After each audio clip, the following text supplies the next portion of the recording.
Hey guys, I'm the math professor. In my last video, we took this general form that you see at the top and transformed it into standard form, okay? Today what we're gonna do is we're gonna find all the missing parts of our hyperbola and eventually graph them on this graph. I'm gonna try to use some different colors so you can kind of see what's what as I put those on the graph, all right? Starting off, first off, it wants us to find the center, okay? Just like with circles and parabolas and ellipses, if you've done those, hyperbolas, it's gonna be the same idea. You kind of use the opposite sign with your x and the opposite sign with your y. So this would be a center of 1, -3.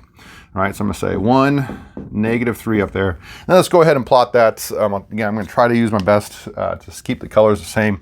So that's in black. 1, -3 would be down there. I'm gonna put a little C by that to call that my center. Not to be confused with our A, B, and C, which is coming up next, okay? Our A and our B, we can take right out of our general form, and that's gonna be the square root. The A is the one and that comes first underneath here, the square root of 49, which is 7. So let me do these. Do this one in pink. All right, that one is 7. The B, the square root of 36, that would be 6. Okay, and then we have to use the formula. It's actually the Pythagorean theorem that helps us find the C in this case. A squared plus B squared will equal our C squared. Remember with ellipses, you used A squared minus B squared. Hyperbolas use A squared plus B squared. All right, so this one, if I take 49, that's A squared, plus B squared, 36, that's already A squared and B squared, equals the C squared that I'm looking for. This is gonna give me 85 equals C squared. And so the square root of that is just going to be C. And I think I'm going to have to leave this as the square root of 85 as it doesn't simplify very nice. Okay, so I'm going to call C the square root of 85. All right, now we can plot these on our graph as well. We just have to remember kind of the orientation that this happens in. So when the x values come first, and those are the ones that are squared first in our standard form, we have to remember this is one that opens left and right.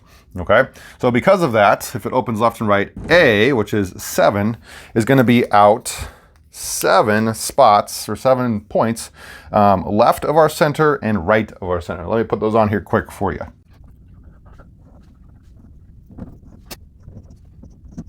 All right, so after doing that, I went out 7 spots left, 7 spots right, and that gave me the points -6, -3 for one of my vertices and 8, -3 for the other one. So we can write that down here where it says vertices.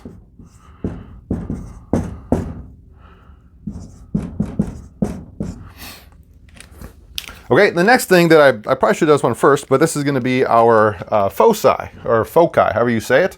I'm going to go out C spots in each direction in that same orientation, left and right, to find the foci. Now you got to think about this for a second. The square root of 85, well, I know the square root of 81 is 9, so this is going to be just a little bit more than 9 away from my center. If your teacher makes you be a little bit more precise, you can get out a calculator to figure out exactly what that is. But on a graph this big, I'm just going to go a little bit past 9. Okay, so let's see. Let's try that here. A little bit past 9. If this was 7, we're going to go 8, 9, and a little bit more. And then over here, 7, 8, 9, and a little bit more. Now, again, since this is a square root, it's really hard to come up with the exact point that this is. So you're just going to use the square root to be as exact as possible. What I mean by that is this is changing in my x direction. It went left and right. We know on a graph, left and right are x. And so compared to my center, 1, -3, if this is x and that's y, I'm not going to write 1, -3. I'm going to say 1 plus or minus the square root of 85, then comma, -3, okay? So again, you're always comparing it to your center. Does it go left? Does it go right?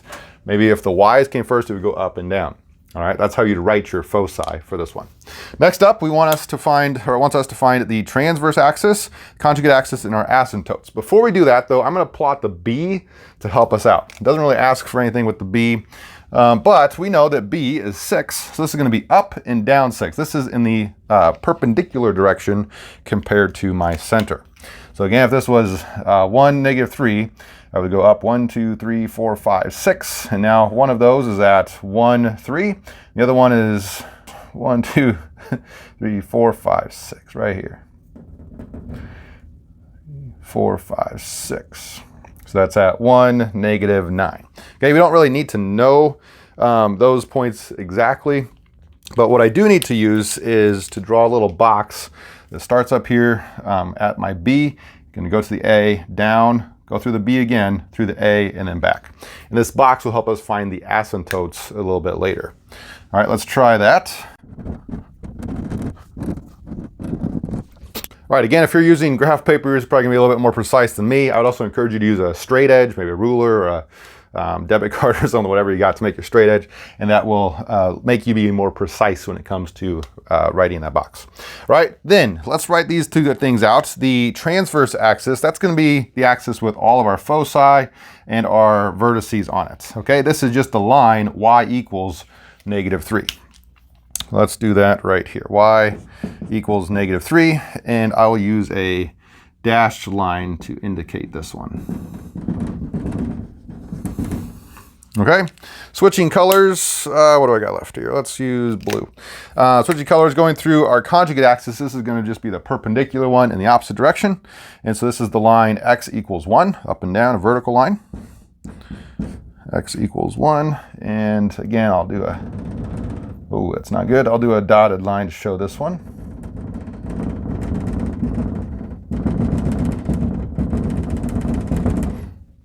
I think my colors mixed a little bit on that. That's okay. All right, then the only thing that I have left to do is to find the asymptotes. Okay, again, the best way to do this is to connect one corner of your box that you made to the opposite corner, and this should always go through your center.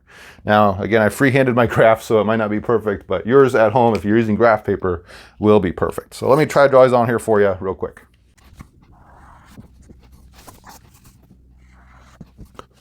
All right, not the straightest of lines, but you get the idea.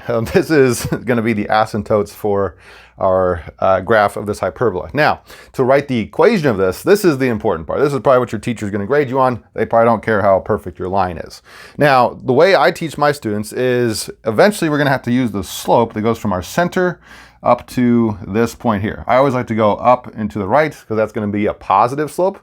However, when we write it, we're going to use both a positive and a negative, or a plus and minus sign, because not only do I need that line that goes positive, that was positive slope, but also the other one that goes down here. Now, the good news is it's the exact same line, just flipped in our plus and minus. So I'll show you how to write that. What you want to do is go to your standard form, and you're going to copy, essentially copy and paste the part that is squared for the y values. So you're going to write that as y plus 3. Okay, then you're gonna say equals. Essentially, you're writing a point slope form. Equals, and then I'm gonna leave a space here to write our slope eventually. But then I'm also gonna copy the x part. So over here, I'll say x minus 1. I wanna throw that in parentheses, just like it is up here. Okay, the other part is that slope I was trying to find. So if my center is at 1, -3, I have to go up 3, 4, 5, 6. So remember, slope is rise over run. I have to go up 6, over, and then to get to this corner, well, again, if that was at 8 and I'm currently at 1, this should be over 7. 1, 2, 3, 4, 5, 6, 7. Yeah. So up 6 and over 7. Now, again, like I said, we don't just need the positive case. We also need the negative one. So this is plus or minus 7. All right, now there are formulas out there that treat this as like A over B or B over A, depending on if you have your X's or Y's that come first in standard form. I think it's easiest just to remember this way, where you start your center, go to the top point, and throw a plus or minus in front of it, and that gives you the correct asymptote every single time. Okay, now there's one last thing to do on this before we finish, and that is to actually graph the curve of our hyperbola. So let me take out the last color I haven't used yet, red. And the way that this works is you're going to start at your vertices, which we did here in pink, and we're going to essentially kind of get really, really close to this asymptote. That's what an asymptote is. You get close to it, but never cross it. And I don't want to ruin my color again, so I'm going to make a space in my graph. Getting really close like this, and then the other way.